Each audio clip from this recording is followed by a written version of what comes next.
हम लोग आज कंजंक्शन पे चर्चा करेंगे।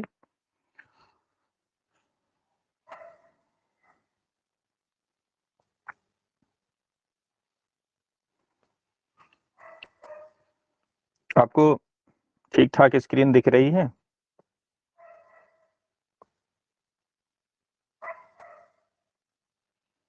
देखो, कंजंक्शन पे आज हम लोग चर्चा करेंगे। कंजंक्शन क्या चीज होती है?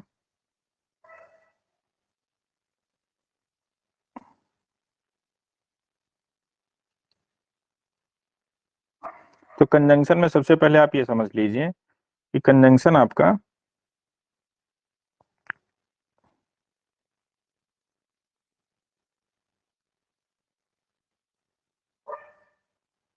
एक मिनट रुक जाइएगा।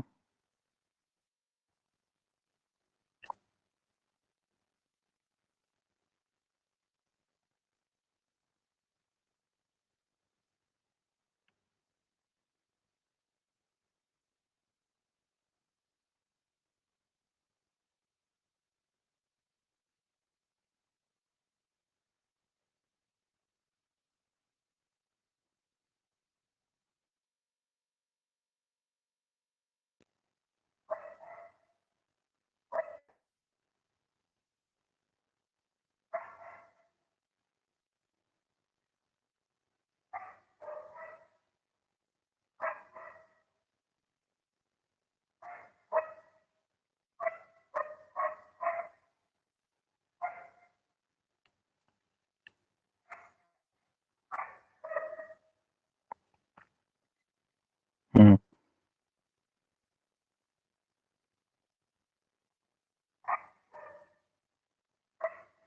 देखिए, आज हम लोग कंजंक्शन पे चर्चा करेंगे। तो कंजंक्शन क्या चीज होता है? जैसे कंजंक्शन और कनेक्टिंग वर्ड, ये दोनों अलग अलग होते हैं। जैसे आपके मन में ये होगा कि कंजंक्शन एक चीज है, कनेक्टिंग वर्ड एक चीज है, ऐसा नहीं है। कनेक्टिंग वर्ड जो है बहुत व्यापक चीज चीज है। उस कनेक्टिंग वर्ड की कुछ वर्चू जो है लेकर के आप उसको जो है कनेक्टिंग जो कंजंक्शन बना देते हैं। जैसे कनेक्टिंग वर्ड तो कई कई हो सकते हैं। प्रीपोजिशन भी आपका एक टाइप से कनेक्टिंग वर्ड ही है।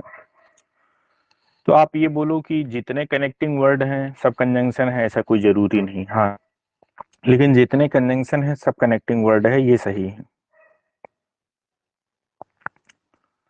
तो इसमें जो है एक चीज को ये समझना होगा कि जैसे कंजंक्शन आपके यहाँ दो टाइप के होते हैं। कंजंक्शन दो टाइप के कौन कौन से होते हैं? कंजंक्शन यहाँ आपके, अब जैसे एक आपने नाम सुना होगा कोऑर्डिनेटिंग कंजंक्शन, एक होता है आपका सबऑर्डिनेटिंग कंजंक्शन। कोऑर्डिनेटिंग कंजंक्शन क्या होता है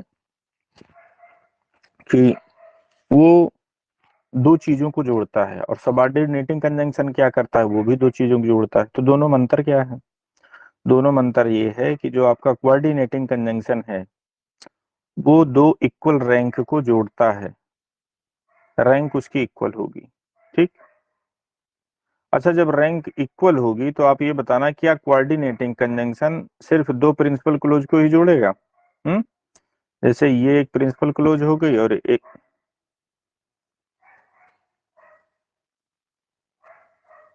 मिनट जरा रुकिएगा। स्क्रीन आपको शो हो रही है हमारी कि नहीं शो हो रही है? यस सर, सो रही सर। हाँ, आपका जो कहने का मतलब कोऑर्डिनेटिंग कंजंक्शन है, जैसे आपके मन में धारणा होगी कि ये क्या चीज जोड़ सकता है, तो आप सबसे पहले तो आप यही कहेंगे कि ये तो प्रिंसिपल क्लोज को जोड़ता है।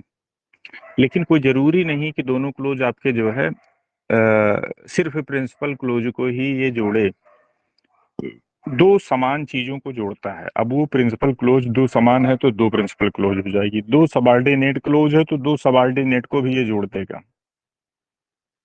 दोनों इक्वल रैंक होने चाहिए। अच्छा, दूसरी चीज कोऑर्डिनेटिंग कंजंक्शन में आपका ये होता है, एक मिनट रुकिएगा, इसके साथ थोड़ा कंफर्ट फील नहीं कर पा रहे हैं हम लोग।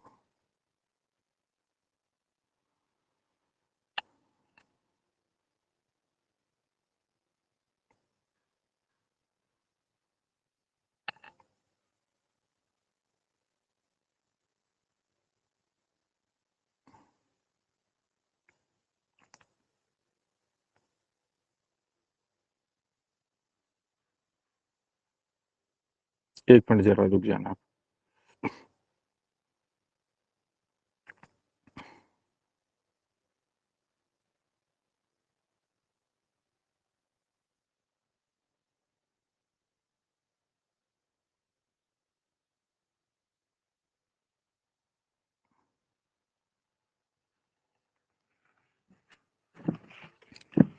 देखो इसमें हम क्या बताना था आपको, जैसे कोऑर्डिनेटिंग कंजंक्शन, आपके दो कंजंक्शन आपके दो होते हैं। एक कोऑर्डिनेटिंग होता है, दूसरा आपका क्या होता है, सबऑर्डिनेटिंग होता है। तो सबऑर्डिनेटिंग क्या करता है, कोऑर्डिनेटिंग क्या करता है, तो जब कोऑर्डिनेटिंग जोड़ेगा तो दो इक्वल रैंक को जोड़ेगा। अब वो रैंक आपकी क्या हो सकती है, वो रैंक आपकी क्लोज क्लोज क्लोज हो सकती है। अगर जो इधर वाली प्रिंसिपल क्लोज है तो इधर वाली भी प्रिंसिपल क्लोज होगी, अगर जो इधर सबऑर्डिनेट है तो इधर भी सबऑर्डिनेट होगी। इसको आप बहुत आसानी से समझते हैं, इसमें आपको थोड़ा दिक्कत होती है।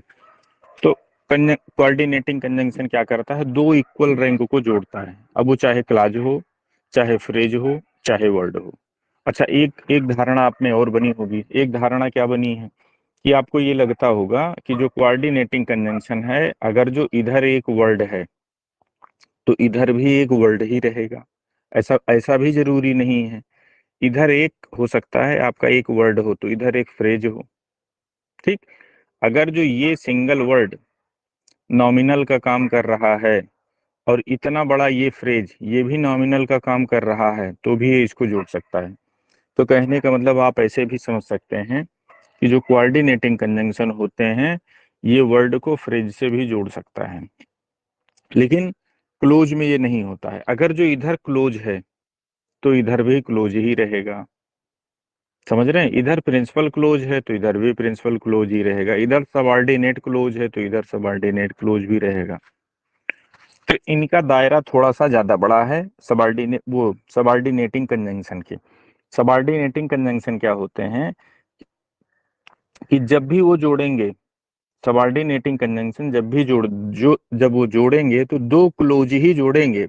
उनसे आप फ्रेज नहीं जोड़ते हैं, उनसे आप क्या कहते हैं, वर्ड नहीं जोड़ते हैं। वो जब भी उनसे जोड़ा जाएगा तो उनसे क्लाज ही जोड़ा जाएगा। सबऑर्डिनेटिंग कंजंक्शन जहां भी तुमको मिलेंगे वो शब्द जोड़ने के लिए नहीं है, वो फ्रेज जोड़ने के लिए नहीं है। अब जैसे एक मैं आपको उदाहरण दूं,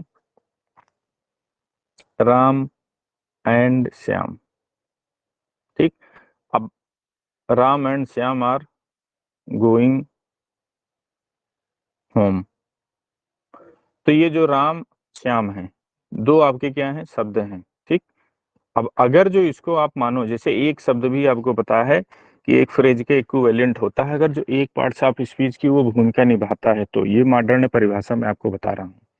तो इसमें अगर जो इसको मैं एक एनपी मानूं तो ये भी एक एनपी है। तो अब यहाँ एंड क्या कर रहा है, दो एनपी को जोड़ रहा है।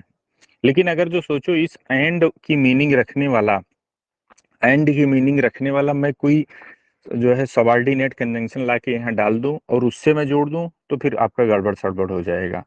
तो इसमें सिर्फ फ्रेज को जोड़ने की, सिर्फ शब्दों को जोड़ने की क्षमता किसमें होती है, सिर्फ कोऑर्डिनेटिंग कंजंक्शन में होती है। सबऑर्डिनेटिंग कंजंक्शन जब भी जोड़ते हैं वो आपके क्लोज ही जोड़ते हैं। बात समझ में आई आपको। दूसरी चीज, आप एक चीज और समझो। अब जैसे मान लीजिए ये एक क्लोज है, ये एक क्लोज है, एक क्लोज यहाँ है। ठीक। तो क्या इनकी रैंक बराबर है? इनकी रैंक, अगर जो इनकी रैंक के बराबर होता तो ये तो इसके समतुल्य होता, भले ही छोटा हो बड़ा हो। बात समझ रहे हैं। अब जैसे रैंक आप ऐसे समझ सकते हैं, जैसे हमारे पिताजी हैं, हमारे चाचा जी हैं, तो दोनों की रैंक बराबर है। भले ही एज में दोनों छोटे बड़े हों, समझ रहे हैं, एज डिफरेंस हो, लेकिन दोनों के पद बराबर हैं। कभी कभी आपने गाँव वाँव देखा होगा कि यंग यंग एज के लोग, जैसे आपको लगता है बड़े यंग एज के लोग हैं लेकिन हम लोग उनको बाबा बोलते हैं। वो कहने का मतलब हमारा उनका जो है जो रिश्ता है वो बाबा वाला है। भले ही उनकी एज है कि मतलब किन्हीं कारणों बस कुछ ऐसे रिश्ते नाते बैठ जाते हैं कि जैसे मान लीजिए हमारे बाबा तीन भाई थे या उनके जो भी हुआ, कभी कभी होता है संतानें लेट होती हैं, जो भी सिस्टम रहता है तो किसी का पद बड़ा हो जाता है। तो सेम वही सिस्टम है, भले ही एज ज्यादा ना हो, उनका जो है बॉडी स्ट्रक्चर ज्यादा ना हो सकता है एज में आपसे जो है छोटे भी हो सकते हैं, लेकिन फिर भी आप उनको बाबा कहते हो। या उनको चाचा बोलते हो या उनको आप बुआ बोलते हो।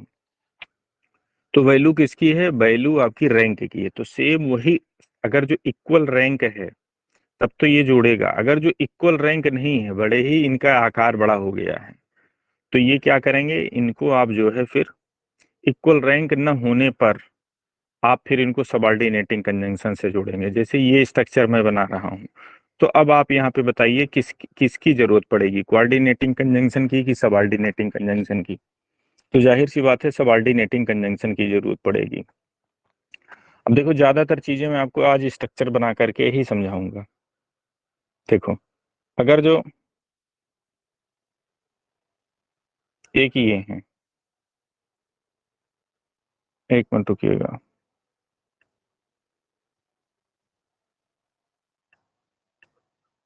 ने थोड़ा हैंग कर रहा है, पता नहीं क्यों आज। हाँ, अब जैसे मान लीजिए एक ही ये हो गया, जैसे मान लो आपका एक ये हो गया, इतना बड़ा एक क्लोज हो गया, दूसरा क्लोज इतना बड़ा हो गया, समझ रहे हैं, और तीसरा क्लोज इतना बड़ा हो गया। तो अब ये जो क्लोज हुआ इसकी रैंक ज्यादा है, तो इसकी रैंक ज्यादा हो सकता है, तो इनको इनको जोड़ने के लिए आप कौन सा कंजंक्शन यूज करेंगे? तो आप इनको और इनको, कहने का मतलब पद में ये बड़ा है, ये पद में छोटा है, तो इनको इनको जोड़ने के लिए आप कौन सा कंजंक्शन यूज करेंगे? तो सबऑर्डिनेटिंग कंजंक्शन। अच्छा, ये पता चला सबऑर्डिनेट क्लोज हो गया, और ये भी सबऑर्डिनेट क्लोज है, आपको पता है, पता चल गया, ठीक। अब इन दोनों को जोड़ने के लिए आप क्या करोगे? तो इन दोनों को जोड़ने के लिए कोऑर्डिनेटिंग कंजंक्शन भी यूज होता है। आपको इस जो है ऐसा भी स्ट्रक्चर मिलेगा कि यहाँ आप, ये भी सबऑर्डिनेट क्लोज है, ये भी सबऑर्डिनेट क्लोज है, आपने देखा बीच में हमने क्या लगा दिया, हमने आपका जो है वो कोऑर्डिनेटिंग कंजंक्शन लगा के रखे हैं। आपको ऐसा भी देखने को मिल सकता है। अच्छा, ये इस पूरे सेंटेंस को तुम क्या बोलोगे? जैसे मान लीजिए एक ये सेंटेंस, ठीक, ये सबऑर्डिनेटिंग क्लोज, सबऑर्डिनेटिंग कंजंक्शन लगा के यहाँ आपने इसको जोड़ दिया, फिर यहाँ आप कोऑर्डिनेटिंग कंजंक्शन लगा के इसको जोड़ रहे हैं। कहने का मतलब ये छोटा क्लास है, सबऑर्डिनेट क्लास है, तो ये भी आपका सबऑर्डिनेट होगा ये वाला। तो दोनों को आप जोड़ोगे तो ये सेंटेंस किस टाइप का बनेगा? आपका सिंपल बनेगा, कॉम्प्लेक्स बनेगा, कंपाउंड बनेगा? कॉम्प्लेक्स बताइए। बनेगा। हाँ, कॉम्प्लेक्स बनेगा। क्यों कॉम्प्लेक्स बनेगा? कॉम्प्लेक्स इसलिए बनेगा, कहने का मतलब अब ये हो गया बड़ा वाला जो आपने ऊपर देखा है, ये वाला जो आपने देखा है, ये क्या है? ये आपका वही है, ये आपका जो है क्लोज है। तो प्रिंसिपल ये सबऑर्डिनेट, तो ये भी सबऑर्डिनेट, भले ही कंजंक्शन आपने यहाँ कोऑर्डिनेटिंग का लगा रखा है। तो क्या इसके इक्विवेलेंट ये दोनों लोग नहीं? ये दोनों लोग, इनके जो है कहने का मतलब इनसे ओहदे में छोटे हैं। अब जैसे ये बाबा जी हैं, ठीक, अब ये समझो कि दो चाचा जी लोग हैं, तो ये दो चाचा भले दो हो गए, लेकिन दो चाचा मिलके क्या बाबा जी के पद के बराबर हो जाएंगे? कभी नहीं हो पाएंगे। तो अब इसमें प्रिंसिपल कौन रहेगा? प्रिंसिपल यही रहेंगे। अब इन दोनों लोगों का ओहदा नीचे है इनसे, तो नीचे बैठेंगे। बात समझ रहे हैं? तो मायने ये रखता है कि सेंटेंस में प्लेसिंग क्या है। तो सबऑर्डिनेट आप कॉम्प्लेक्स बनाने के लिए सबसे बड़ा आपको क्या होता है कि प्रिंसिपल तुमको एक मिलेगा। इसमें देखो एक ही प्रिंसिपल है, बाकी दो सबऑर्डिनेट हैं, जुड़ रहे हैं, कोई दिक्कत नहीं है। बात समझ रहे हैं? तो अगर जो प्रिंसिपल एक है और ओहदा जहां कम ज्यादा हुआ, अच्छा सेंटेंस से कहां तक बनेगा? सेंटेंस आपका यहां से बनेगा। ये आज कुछ हैंग कर रहा है सेट, एक मिनट रुकिएगा, फिर से मैं लेता हूं।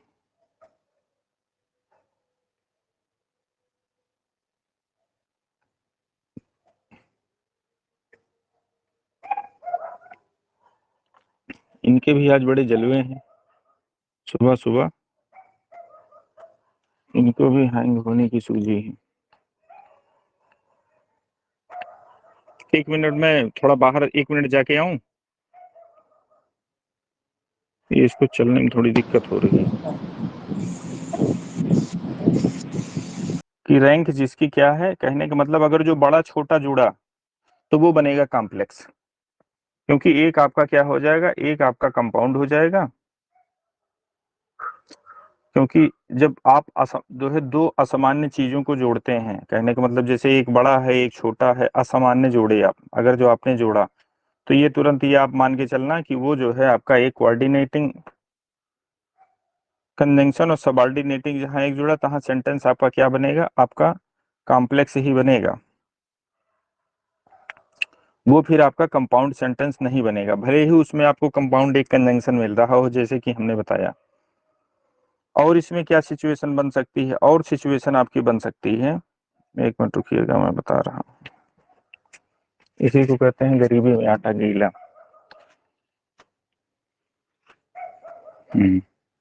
दिख रहा है आप लोगों को ठीक ठाक? Yes sir. अब आप लोग सिर्फ इतना बताना कि अब कोऑर्डिनेटिंग कंजंक्शन की जरूरत पड़ेगी कि सबऑर्डिनेटिंग कंजंक्शन की जरूरत पड़ेगी। जैसे एक ये है, एक ये है, इनके बीच में मैं कौन सा कंजंक्शन लगाऊंगा? यहाँ कोऑर्डिनेटिंग कोऑर्डिनेटिंग। कंजंक्शन आएगा कि सबऑर्डिनेटिंग? कोऑर्डिनेटिंग आएगा। जैसे एक ये हो गए, एक ये हो गए, ठीक, एक ये हो गए, एक ये हो गए, ठीक, एक ये हो सबऑर्डिनेटिंग। गए। अरे पहले पूरा देख तो लो।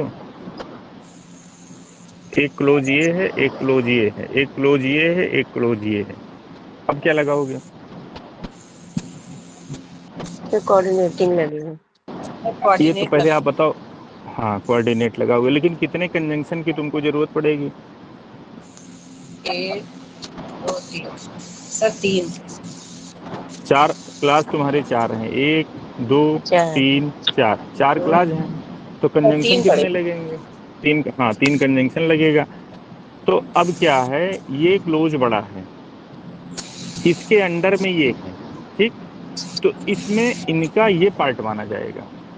तो अगर जो इनको इनको जोड़ना है तब तो यहाँ सबऑर्डिनेटिंग कंजंक्शन की जरूरत पड़ेगी। इन ये कहने का मतलब ये इनके बराबर है, तो अगर जो ये प्रिंसिपल है तो ये भी प्रिंसिपल होगा। तो इनकी और इनकी रैंक बराबर है, लेकिन ये इनसे छोटे हैं, तो अगर जो इनको इनको आप जोड़ेंगे तो यहाँ सबऑर्डिनेटिंग कंजंक्शन लगाएंगे, समझ रहे हैं?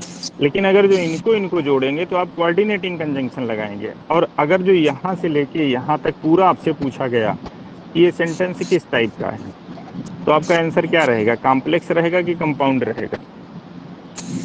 कंपाउंड। ये हाँ ये कंपाउंड रहेगा सेंटेंस आपका कम, कोऑर्डिनेट। हाँ ये सेंटेंस कंपाउंड रहेगा। क्यों? क्योंकि अब आप इक्वल रैंक को जोड़ रहे हैं, इक्वल रैंक, एक रैंक इनकी, कहने का मतलब एक क्लोज पूरा तुम्हारा ये इस प्रिंसिपल क्लोज में ये सबऑर्डिनेट का फंक्शन कर रहा है, इस प्रिंसिपल क्लोज में ये सबऑर्डिनेट का फंक्शन कर रहा है। तो यहाँ दो बड़े बड़े लोग जुड़ रहे हैं, समझ रहे हैं? तो जब दो बड़े बड़े लोग यहाँ जुड़ेंगे तो यहाँ हमको जो है कोऑर्डिनेटिंग कंजंक्शन की जरूरत पड़ेगी, ठीक। और अगर जो मैं इनकी बात करूं, इनके इनके बीच में, तो यहाँ तो सबऑर्डिनेटिंग लगेगा, यहाँ भी सबऑर्डिनेटिंग लगेगा। तो आपको ये ध्यान देना है कि कहाँ किसकी क्या नीड है, किसकी क्या जरूरत है, कहाँ किसकी डिमांड है, उसके अकॉर्डिंग तो जब आप जो है क्वेश्चन करेंगे तो बड़ा अच्छा रहेगा। इसमें फिक्स होके आंसर नहीं देना है।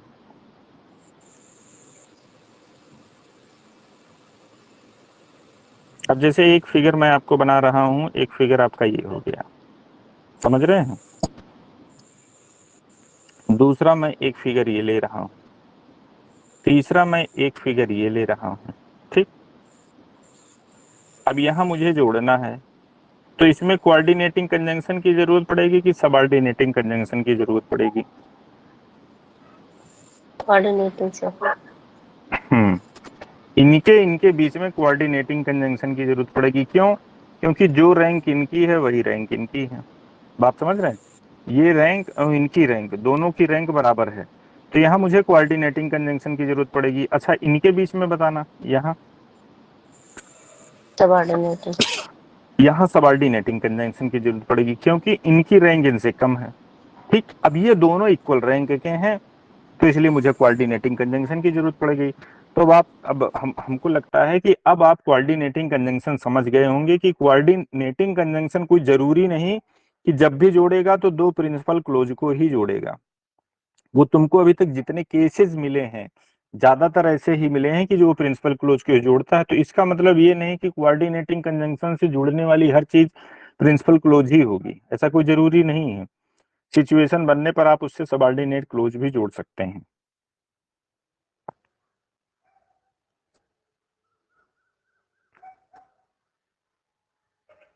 जैसे मान लो एक ये है,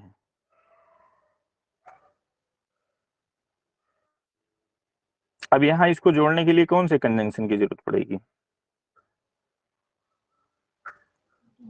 एक सिचुएशन ऐसी भी बनती है। सबऑर्डिनेट। बताइए, यहाँ जैसे दो आपके पास एक क्लोज हो गए, इस बड़े क्लोज में ये छोटा क्लोज और एक ये बड़ा क्लोज। अब यहाँ यहाँ इनको इनको जोड़ने की किसकी जरूरत पड़ेगी?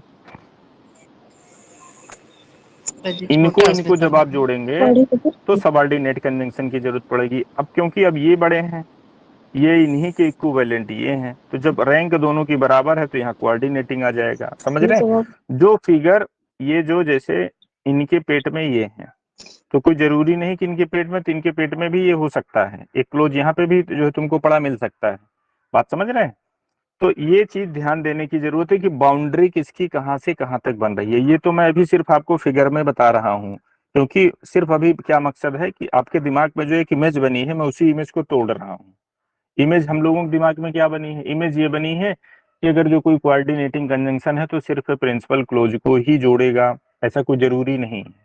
हमको ये देखना है रैंक किसकी कहाँ है, किससे क्या जोड़ता है। दो रैंक बराबर होनी चाहिए, दो सबऑर्डिनेट हैं तो दो सबऑर्डिनेट होने चाहिए, दो कोऑर्डिनेट हैं तो दो कोऑर्डिनेट होने चाहिए, दो फ्रेज हैं तो दो फ्रेज होने चाहिए। क्योंकि मॉडर्न ग्रामर में वन वर्ड का भी फ्रेज होता है। बात समझ रहे हैं? तो इसीलिए फ्रेज वाले कंस्ट्रक्शन में ये बताया गया है, मोटा मोटी भाषा में समझोगे तो कोऑर्डिनेटिंग कंजंक्शन क्या करता है, शब्द को फ्रेज से भी जोड़ता है। जैसे मान लीजिए वर्ड को फ्रेज से भी जोड़ता है, क्योंकि मॉडर्न ग्रामर है, वन वर्ड को भी वो फ्रेज ही मानती है। अब जैसे मान लीजिए एक वर्ड हमने यहाँ ही लिख दिया, he and the friend of Mohan, the friend of Mohan are going to purchase something, ऐसे कुछ हम करके हमने लिख दिया। तो यहाँ जो ही है वो अगर जो एनालिसिस आप इसका करोगे तो ये क्या होगा, भले वन वर्ड का है, मॉडर्न ग्रामर में इसको भी फ्रेज माना जाएगा। समझ रहे हैं? तो या तो आप इसको ऐसे समझ लो, या अगर जो आप देसी भाषा में समझना चाहते हैं तो ये समझ लेना कि जो कोऑर्डिनेटिंग कंजंक्शन होते हैं वो वन वर्ड को फ्रेज से भी जोड़ सकते हैं। लेकिन अगर जो जब बात क्लोज की आएगी तो जब जोड़ेगा तो दो क्लोज को ही जोड़ेगा। तब ऐसा नहीं होगा कि इधर क्लोज हो गया, जैसे सर ने बताया था, क्या बताया था कि इधर क्या हो गया, इधर फ्रेज हो गया, इधर समझो वर्ड हो गया और इधर फ्रेज हो गया। तो रैंक में थोड़ा डिफरेंस था। रैंक में डिफरेंस सिर्फ हमको आपको दिख रहा है, बाकी ग्रामेटिकली रैंक में कोई डिफरेंस नहीं है भाई। एक एनपी ये भी है और एक एनपी ये भी है, तो कोऑर्डिनेटिंग सिर्फ एनपी एनपी देख रहा है, वो हमको आपको दिख रहा है कि ही। हमारी आपकी पढ़ाई उस टाइप की हुई है कि हम ही को एज ए सिंगल वर्ड देख के इसको वर्ड समझ रहे हैं, जबकि ये वर्ड नहीं है, ये भी एक फ्रेज है। प्रोनाउन का फ्रेज होता नहीं है, प्रोनाउन के जितने भी फ्रेज हैं वो सब नाउन में ही जो है काउंट होते हैं। तो जब फ्रेज एनालिसिस करोगे तो ये भी एक आपका फ्रेज ही है। एक फ्रेज ये, दूसरा फ्रेज ये, दो फ्रेज हो गए, तो मतलब दो रैंक इक्वल हो गई। जब दो रैंक इक्वल हो गई तो यहाँ जो है आपका क्या लगेगा, कोऑर्डिनेटिंग कंजंक्शन ही लगेगा। अच्छा, एक कोऑर्डिनेटिंग कंजंक्शन की और जो है आप उसका गुण समझ लो कि जो आपका कोऑर्डिनेटिंग कंजंक्शन होता है वो हमेशा मिड पोजीशन पे ही आता है। मिड पोजीशन कहने का मतलब, जैसे एक शब्द आपको यहाँ मिलेगा, ये मान लीजिए कंजंक्शन है, एक शब्द तुमको यहाँ मिलेगा, ये हमेशा बीच में ही आएगा। सबऑर्डिनेटिंग कंजंक्शन क्या होता है कि वो स्टार्टिंग पोजीशन पे भी आ सकता है। जैसे जैसे अब जैसे मान लो आपने देखा होगा कि एक कंजंक्शन सबऑर्डिनेटिंग यहाँ लगा है, उसके बाद ये क्लोज और फिर ये क्लोज, ठीक, ये क्लोज हो गई, ये क्लोज हो गई, स्टार्टिंग में यहाँ चिपका है यहाँ, तब उस कंडीशन पे यहाँ फिर हम कोमा मार देते हैं एक। बात समझ में आई आपको? समझ में आई। अब चलो कुछ मैं फिगर बता रहा हूँ, आपको ये बताना है कि यहाँ कोऑर्डिनेटिंग कंजंक्शन की जरूरत पड़ेगी कि सबऑर्डिनेटिंग कंजंक्शन की जरूरत पड़ेगी। अब जैसे मान लो क्या, एक क्लोज यहाँ है, ये क्लोज यहाँ पे है, ठीक,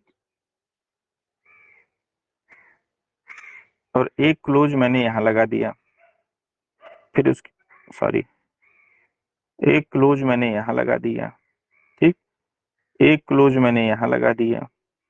बात समझ रहे हैं?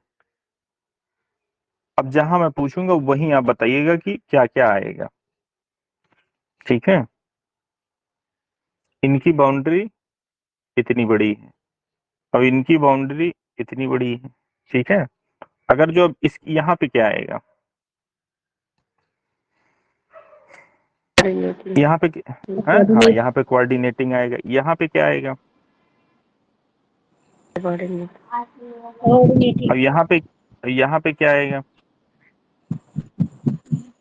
Coordinating sir hmm? Coordinating sir. हाँ यहाँ पे जो आपका सबऑर्डिनेटिंग आएगा, बात समझ रहे हैं। अब यहाँ यहाँ नहीं जोड़ा जाएगा, यहाँ यहाँ अगर जो जोड़ोगे तो घर नहीं बनाना है कि चारों कोना मुझे बंद करना है। कहने का मतलब एक एलिमेंट ये हो गया, दूसरा एलिमेंट आपका ये हो गया। अब दो एलिमेंट को जब आप जोड़ रहे हो इक्वल रहेंगे कि तो आपका ये आएगा, ठीक। अब आप बताना आप क्या आएगा। देखो ये कंजंक्शन यहाँ आपको मिल गया, एक क्लोज तुमको यहाँ मिल गई, दूसरी क्लोज आपको यहाँ मिल गई, ठीक। एक क्लोज तुमको यहाँ मिल गई, क्लोज को मैं क्लोज नहीं लिख रहा हूँ, उसको छोड़ दे रहा हूँ, दूसरी क्लोज आपको यहाँ मिल रही है, ठीक है। और ये बीच में जो है आपका सी लगा है, ठीक। ये आपका बीच में सी लगा है, बात समझ रहे हैं।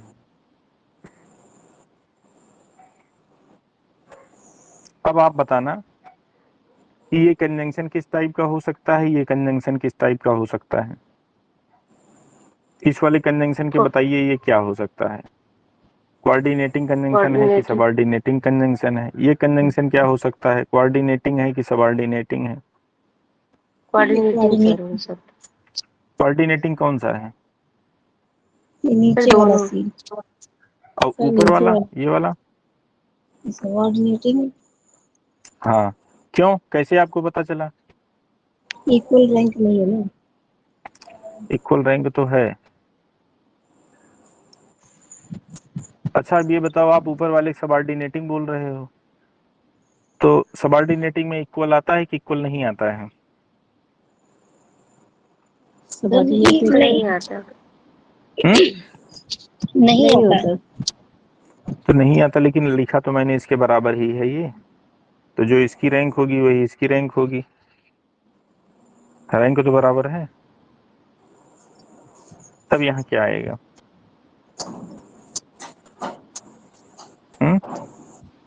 कुछ दिमाग लगाओ, क्या आएगा बताइए। कोऑर्डिनेटिंग लग रहा है। और किसी को कुछ लग रहा है,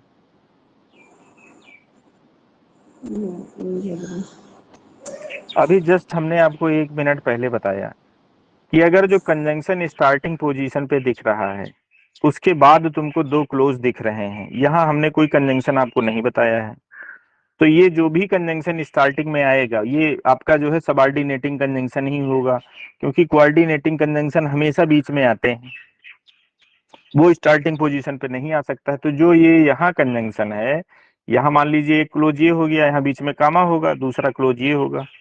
और यहाँ आप कामा जो है कोई जरूरी नहीं कि हमेशा आप यूज करते हैं, कामा जो है स्किप भी किया जा सकता है, वो तो एकदम अक्यूरेट लिखने के लिए लोग कामा लिख देते हैं, अदरवाइज कामा आप स्किप भी कर सकते हैं।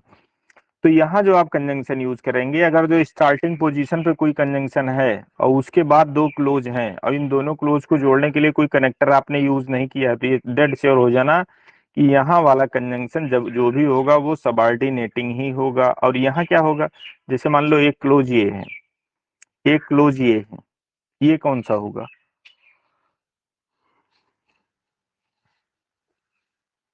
हम्म, ये कौन सा होगा बताओ, जो ये वाला है। आप हमको सुन पा रहे हैं, ये वाला कंजंक्शन किस टाइप का है, कोऑर्डिनेटिंग हाँ कोऑर्डिनेटिंग होने की संभावना है, लेकिन यहाँ सबऑर्डिनेट भी आ सकता है, क्योंकि सबऑर्डिनेट स्टार्टिंग पोजीशन पे भी आ सकता है, मिड पोजीशन पे भी आ सकता है, वो दोनों जगह आ सकता है, ठीक। आपने आंसर सही दिया, आप पूछो आंसर क्यों सही दिया, अभी जस्ट इसके ऊपर मैंने आपको बताया था अगर जो दोनों की रैंक बराबर है तो आपने यही देखा होगा, हाँ इसके इक्विवेलेंट टू ये बैठा है, तो आपने कोऑर्डिनेटिंग बताया, वो आपका सोचना एकदम सही है। लेकिन अब हम यहाँ आपको पढ़ाना क्या चाह रहे हैं, हम आपको अब यहाँ रैंक नहीं पढ़ाना चाह रहे हैं, बल्कि हम ऐसे आपको पढ़ाना चाह रहे हैं कि जैसे एक सेंटेंस ऐसे लिखा है, he said Ram that, he said that Ram is a good boy, यहाँ वाज कर दो। अच्छा, यहाँ वाज हम क्यों करवा रहे हैं, चलो ये बाद में हम आपको बताएंगे। He said that Ram was a good boy. अब बताओ, एक क्लोज ये हो गया, दूसरा क्लोज तुम्हारा ये हो गया। तो अब इनको देखने में भले ऊपर नीचे न, ऊपर नीचे तो हमने फिगर आपको बना के बताया था, लेकिन अब यहाँ क्या है, यहाँ आपको जो ये वाला कंजंक्शन रहेगा, अगर जो मिड पोजीशन पे आता है तो मिड पोजीशन पे सबऑर्डिनेटिंग भी आ सकते हैं, कोऑर्डिनेटिंग भी आ सकते हैं। तो सबसे ज्यादा तुमको अगर जो प्रॉब्लम क्रिएट होगी, तो कंजंक्शन अगर जो बीच में लगा है तो उसी को बताने में आपको सबसे ज्यादा दिक्कत होगी। अगर जो यही कंजंक्शन यहाँ लगा होता तो मुझे याद करने की भी जरूरत नहीं थी, मैं सीधे बोल देता सबऑर्डिनेटिंग है। बात समझ रहे हैं? यहाँ लगने पर आपके मन में शंका बढ़ जाती है कि ये कोऑर्डिनेटिंग हो सकता है कि सबऑर्डिनेटिंग हो सकता है। तो यहाँ आपको कौन सा ज्ञान काम करेगा, वही वाला ज्ञान काम करेगा कि जो आपके कंजंक्शंस होते हैं ये क्लोज क्लास के वर्ड हैं, इनकी संख्या ज्यादा नहीं है। तो जब इनकी संख्या ज्यादा नहीं है तो हमको इनको याद कर लेना चाहिए, इनका और दूसरा कोई चारा नहीं है।